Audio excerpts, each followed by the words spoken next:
امام مالک کو مدینے میں سب سے زیادہ فالو کیا جاتا تھا، اور ایک حدیث میں ان کی طرف اشارہ ہے کہ مدینہ کے وہ عالم ہیں جن کے پاس لوگ دور دور سے سوال یہ ہے کہ آج کے دور میں امام مالک کا فقہ کم کیوں ہے؟ امام مالک کا فقہ کم کیوں ہے؟ اس کے بہت سارے اسباب ہیں۔ اس کا ایک سبب یہ بھی ہے کہ زیادہ تر حکومت جو رہی ہے نا، خلافت، وہ حنفیوں کے پاس رہی ہے، کیونکہ جو کوفہ تھا نا وہ مرکز تھا اسلام کا۔ جب حضرت علی رضی اللہ تعالی عنہ نے کوفہ ہجرت کی ہے تو دارالخلافہ کیا بن گیا؟ کوفہ۔ عبداللہ ابن مسعود رضی اللہ تعالی عنہ کا فقہ اور حضرت علی کا فقہ یہ کوفہ میں پھیلا ہے، بات آ رہی ہے سمجھ میں؟ اور مدینہ میں، مکہ میں حضرت عبداللہ ابن عباس رضی اللہ تعالی عنہ کا فقہ پھیلا ہے، اور مدینہ میں انس ابن مالک رضی اللہ تعالی عنہ تھے، انس ابن مالک تو بصرہ میں تھے۔ مدینہ میں عبداللہ ابن عمر رضی اللہ تعالی عنہ کا فقہ زیادہ پھیلا، اسی وجہ سے امام مالک اکثر حدیثیں بیان کرتے ہیں عبداللہ ابن عمر کی سند سے۔ تو اب یہ جو کوفہ تھا، یہاں حضرت علی کے شاگرد تھے اور عبداللہ ابن مسعود کے، اور یہ مسلمانوں کا مرکز بن گیا تھا۔ تبھی آپ دیکھیں نا، بغداد کا بہت نام آتا ہے، تاتاریوں نے حملہ بھی بغداد پہ کیا تھا، مسلمانوں کا مرکز یہ تھا۔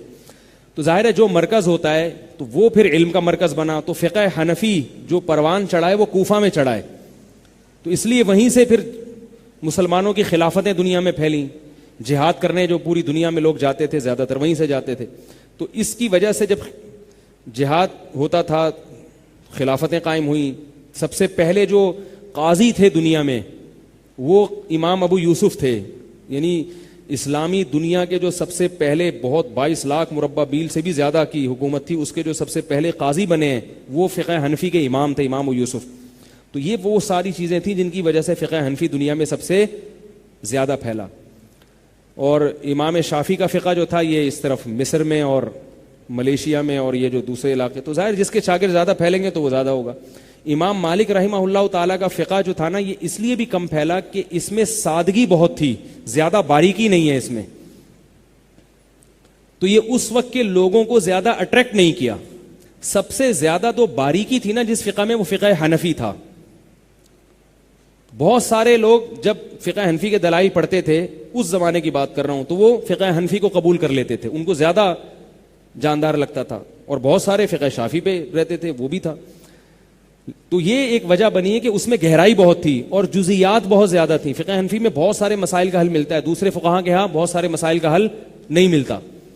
اور جو فقہ مالکی تھا نا، یہ سادہ بہت تھا، بہت سادہ فقہ تھا، ان کی ترتیب بھی اتنی اچھی نہیں تھی کہ وہ ایک باقاعدہ ترتیب۔ یہی وجہ ہے علامہ ابن خلدون رحمہ اللہ نے لکھا ہے کہ فقہ مالکی دیسی علاقوں میں زیادہ پھیلا ہے، یعنی گاؤں دیہاتوں میں، کیونکہ وہ سادہ لوگ تھے، وہ زیادہ باریکیوں میں نہیں جاتے تھے، وہ تو اس لیے وہ سادہ علاقوں میں زیادہ پھیلا ہے۔ باقی امام مالک کا جو حدیث میں آتا ہے کہ ایک ایسا عالم پیدا ہوگا جس کی طرف لوگ کجاوے کسیں گے، تو جمہور محدثین اسی طرف گئے ہیں کہ وہ امام مالک ہیں، تو ان کی فضیلت کم نہیں ہو جاتی ان کا فقہ کم ہونے سے، اس لیے کہ ان کی جو کتاب ہے حدیث کی وہ بہت زیادہ مشہور ہوئی ہے۔ اور ہمارے علماء سے ہم نے سنا ہے کہ فقہاء میں امام ابو حنیفہ کا سب سے پہلا مقام ہے، اس کے بعد بقیہ دو اماموں پر امام مالک کو ترجیح ہے۔ یہ جو فقہ شافعی اور فقہ حنبلی ہے نا، یہ حدیث کے ظاہر کو لیتے ہیں زیادہ، بہت زیادہ گہرائی میں نہیں گئے ہیں، اور مالکی فقہ میں اور حنفی فقہ میں حدیث کے ظاہر کو اتنا نہیں لیا گیا ہے۔ امام مالک نے تو اہل مدینہ کے عمل کو حجت بنایا ہے، کہتے ہیں حدیث میں اگر کچھ ہوگا مدینہ والے اس کے خلاف کر رہے ہیں تو میں مدینہ کے عمل کو لوں گا، کیونکہ یہ کیسی حدیث ہے جو مدینہ والوں کو سمجھ میں نہیں آئی۔ تو ان کا فقہ میں تو بہت آسانی ہے، اہل مدینہ کی، تبھی وہ ہاتھ چھوڑ کے نماز کے قائل ہیں، حالانکہ حدیث میں ہاتھ باندھنے کا ذکر ہے، لیکن وہ فتویٰ کیا دیتے ہیں؟ نماز ہاتھ چھوڑ کے پڑھی جائے گی، کیونکہ اہل مدینہ ہاتھ چھوڑ کے پڑھتے تھے۔ تو یہ کچھ وجوہات ہیں جن کی وجہ سے۔